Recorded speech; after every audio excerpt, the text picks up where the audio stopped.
निरंजन अलख निरंजन हो अलख निरंजन।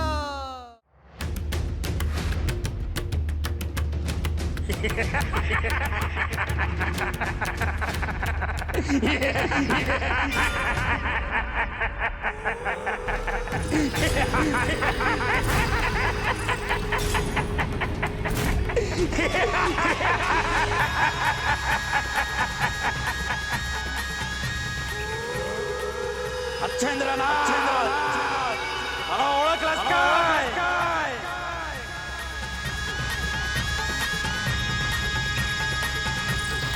होय, लहानपणी तू मला आव्हान देत होतास.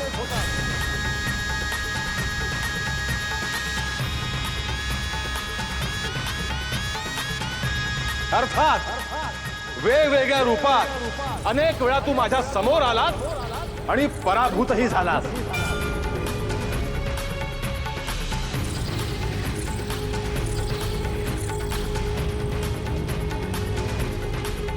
तरी आता तू इथे का आला आहेस? पण या वेळेला स्त्री राज्यात तुझा पराभव होणार.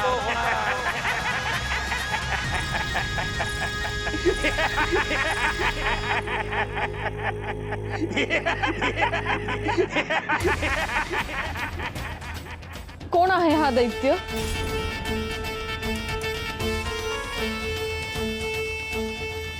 अशुभ शक्तींना, दैत्यांना कितीही नावे दिलीत तरी त्यांच्या हातून काही शुभ घडणार नाही.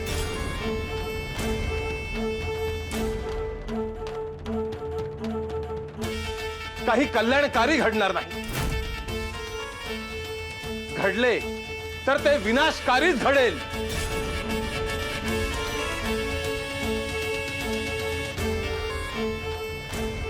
परंतु मी इथे असताना असे काहीही होऊ देणार नाही.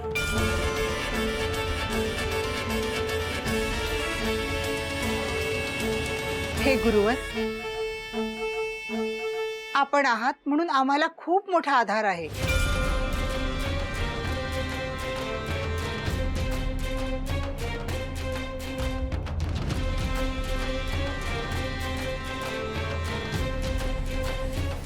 मैनावती, तू मागे हो.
निरंजन अलख निरंजन अलख निरंजन हो अलख निरंजन हो। नर्मदा माता योग्य वेळी आली आणि हे शस्त्र दिले. तिचे ऋण नेहमीच राहील. मी जिथे आहे तिथे अशुभ शक्तींना येऊ देणार नाही मैनावती.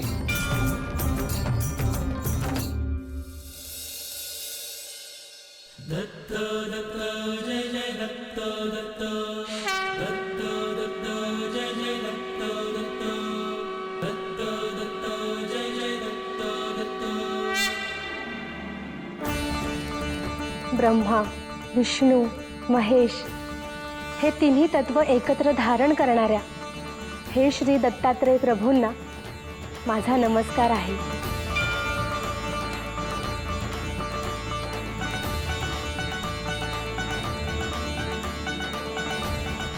मी पुन्हा आपली प्रतीक्षा करेन.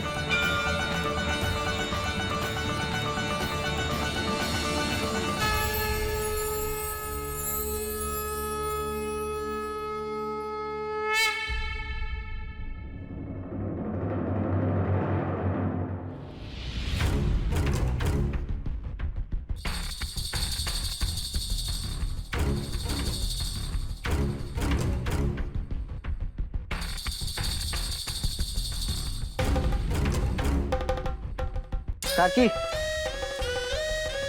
आपण जे टाळत होतो ते झालंच म्हणायचं की. बरोबर 12 वर्ष पूर्ण झाली. ठरल्या वेळेला ते योगी परत आले. काकी, त्या सगळ्या गावाला ठाव होतं की गहिनी कोण आहे ते, पण समद्यांनी गुपित ठेवलं होतं.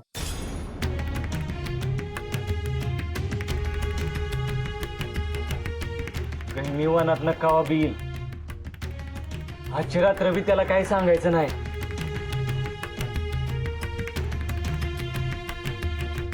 हे बघा, ती योगी स्वतः बोलतील त्याच्याशी.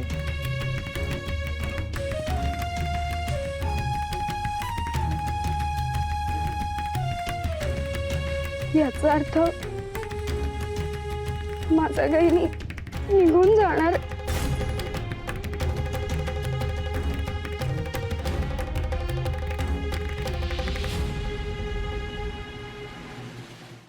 अहो काकी, असं अजून ठरलं आहे का? हा, तुम्ही उगा काळजी करू नका बरं. हा,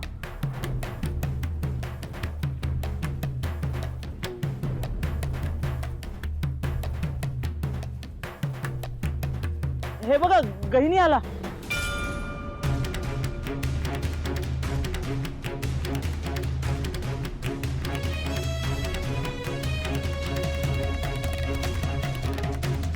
रुक्मिणी, डोळे पुस. उगाच त्याला संशय जायला नको.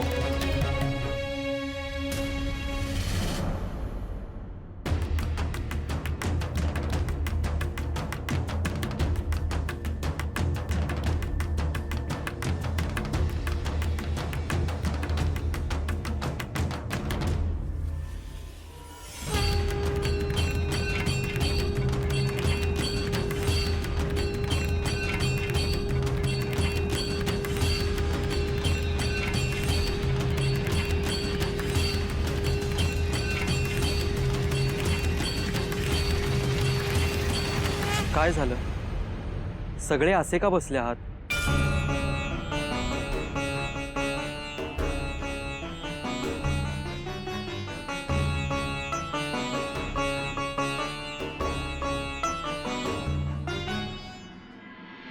काही नाही गहिनी, तू आता आला आहेस तर हातपाय धुवून घे आणि देवासमोर दिवा पण लाव.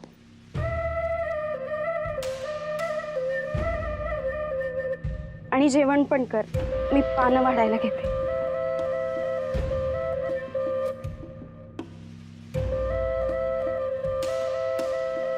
माझे गुरु इकडे येऊन गेले का?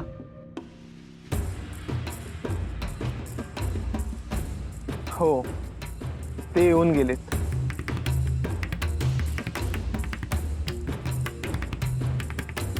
काय म्हणाले ते? काही नाही, भिक्षा घेतली आणि गेले निघून.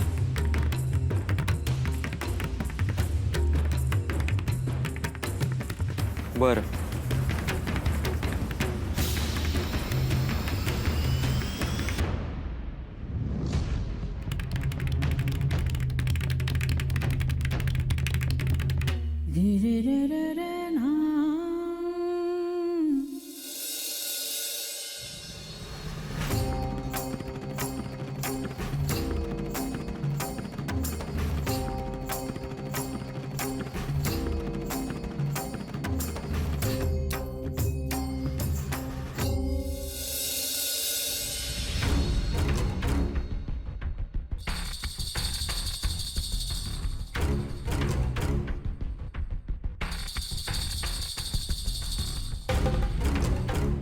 काही नाही, झोप आता.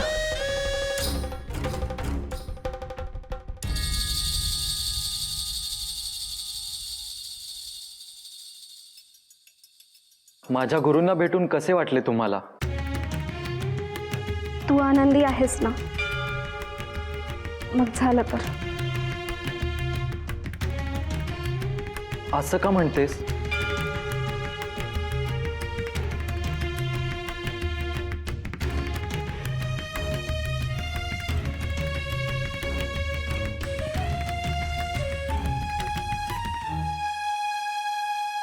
गहिनी, तुला एक सांगू का?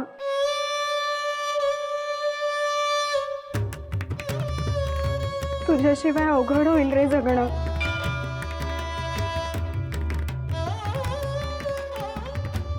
काहीही ठरवताना माझा नाही,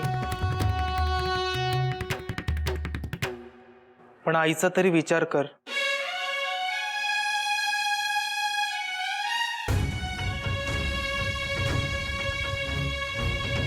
पण मी कुठेतरी चाललो आहे असे तुम्ही का समजत आहात?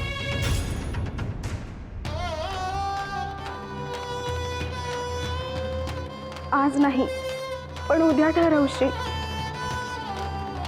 तू कुठेही राहिलास तरी मला तुझी काळजी वाटणार. गहिनी, तुला नव्यानं काही कळालं तर त्रास करून घेऊ नकोस.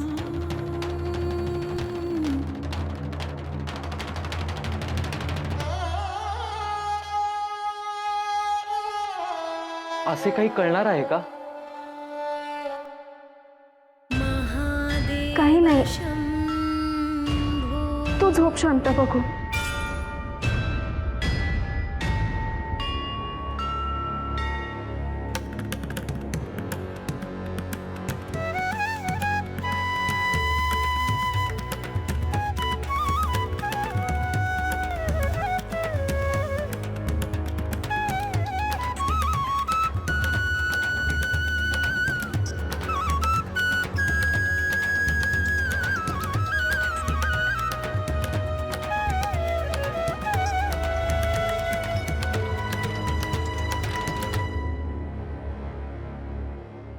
आपण कोण आहात?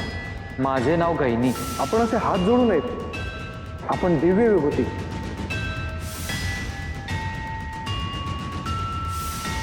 ह्या वस्त्रात का वावरत आहात? अहो, 4 चौघांसारखा आहे मी. ते सत्य नाही. आपले नाव गहिनी आहे ना? होय ऋषीवर. ह्या नावात काहीतरी गूढ आहे. आपला कोणत्या तरी गुरु परंपरेशी संबंध असणार.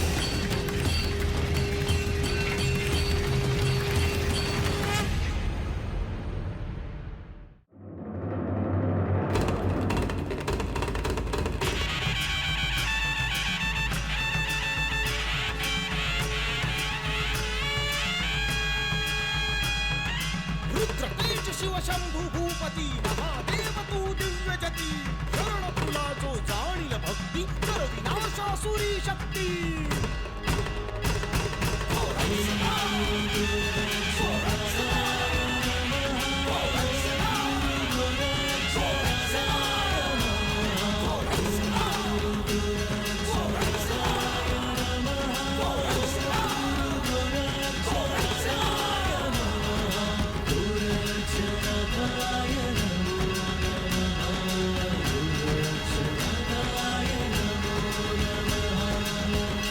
गहिनी, मला तुझी आठवण आली म्हणून मी इथवर आलो आहे. सगळं जग झोपलं आहे, मात्र मी जागा आहे. कारण मला तुला दीक्षा देण्यासाठी विलंब करायचा नाहीये. ब्राह्म मुहूर्तावर जेव्हा सगळे देव उपस्थित आहेत, जेव्हा सगळ्या चेतना जागृत झाल्या आहेत, त्या क्षणी मला तुला दीक्षा द्यायची आहे.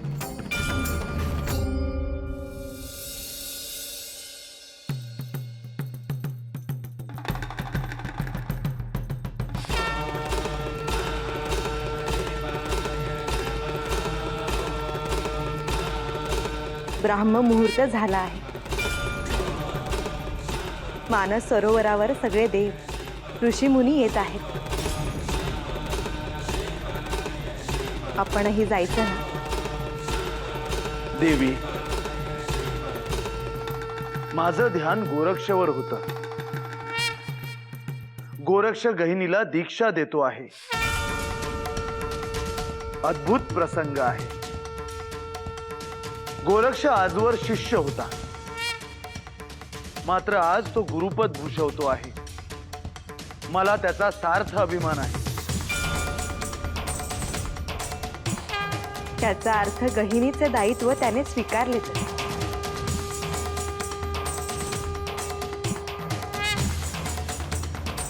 पूर्णतः.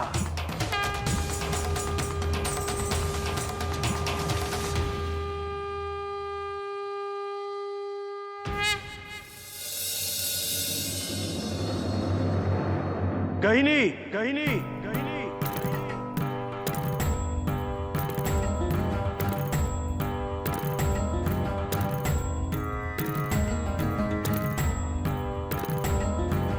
अलग निरंजन अलग निरंजन अलग निरंजन हो अलग निरंजन साऱ्या विश्वाचा प्रतिपालक तू दुःखाचा संहारक तू वेदांचाही कारक तू शिवहर शंभू हे नवनारायण अवतार तू दिनदुबळ्यांचा दाता तू गुरुशक्तीचा सेवक तू शिवहर शंभू अलग निरंजन अलग निरंजन अलग निरंजन हो अलग निरंजन अलग निरंजन अलग निरंजन शुभम भवतु.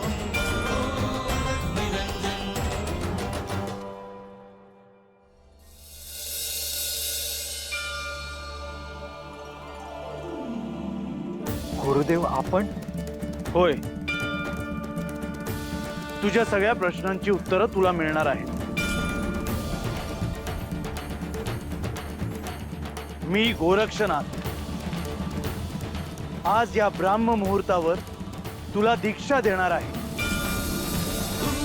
ब्रह्मा गुरुर्विष्णू गुरुर्देवो महेश्वरा गुरुः साक्षात् परब्रह्मा तस्मै श्री गहिनी असा समोर ये.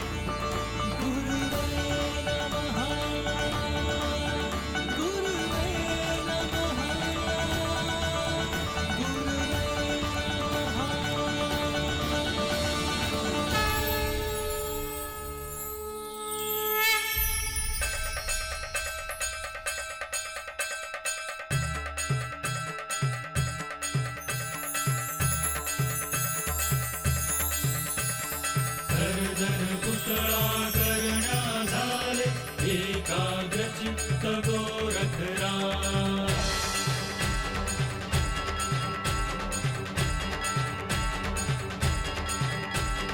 गर्दन पुतळा करण्या झाले एकाग्रचित्त गोरखरा संजीवनी मुखातून बोरे संचरले गर्भाजन त्या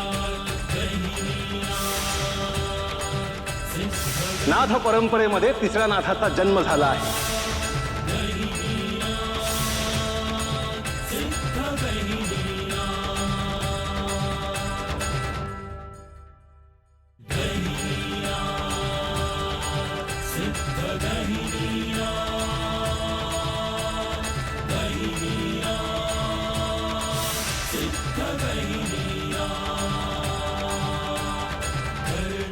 मला अत्यंत प्रिय असलेला गहिनी मी तुला सुपूर्द करतो आहे.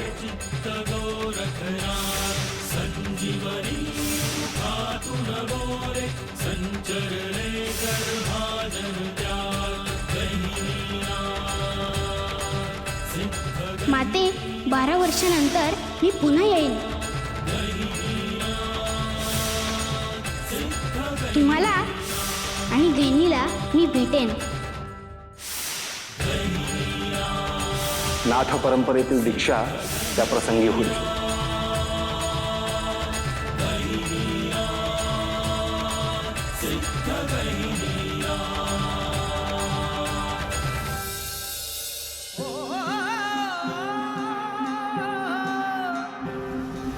भस्मांकित शिव स्वरूप ललाटी शोभत त्रिपुंड सिद्ध योगी वितरागी धग धगते तेज कुंड